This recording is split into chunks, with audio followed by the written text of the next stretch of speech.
আলহামদুলিল্লাহ আজকে রমজানের ১ম ইফতারটা সবাই মিলে একসাথে করলাম। আর কেমন আছো তোমরা সবাই? আশা করি অনেক বেশি ভালো আছো। সবাইকে মাহে রমজানের অনেক শুভেচ্ছা। আসলে কেন জানি অনেক বেশি ভালো লাগে আমার। কারণ আমরা ছোটবেলা থেকে এভাবে সবাই মিলে একসাথে কাজ ভাগাভাগি করে ইফতার বাড়তাম। আর এটা ছিল অনেক বেশি আমাদের কাছে মজার। তো যাই হোক, আমরা সবাই মিলে এখানে ইফতার সাজাচ্ছিলাম সবার জন্য। মিলে একসাথে কাজ করতে কিন্তু ভালোই লাগে। ডিমে ভাজা পোড়া একটু কম খেতে পছন্দ করি। তো যাই হোক, এখানে আমি বুন্দিয়া দিচ্ছিলাম। তো তোমাদের সাথে একটা গল্প শেয়ার করি। আমি হচ্ছে অল টাইম বুন্দিয়া দিতে পছন্দ করি। কারণ কি জানো? আমার হচ্ছে বুন্দিয়াটা অনেক বেশি ভালো লাগে। আর আমি কি করি? একটু হলেও বেশি নিই। এখানে ইফতারি দেওয়া একদম ডান।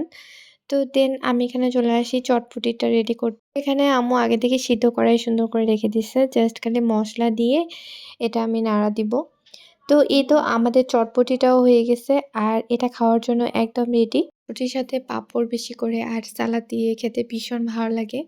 তো আমি হচ্ছে অল টাইম দেখা যাচ্ছে যখনই চটপটি খাই বেশি করে সালাদ আর পাঁপড় দিয়ে খাই। তো আজকেও আমরা অনেকগুলো পাঁপড় ভেজে নিই।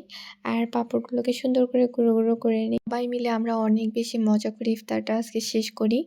আর সারাদিনের ক্লান্তি দূর করার জন্য ১ কাপ চা না খেলেই নয়। চা না খেলে একদম ফ্রেশ লাগে না।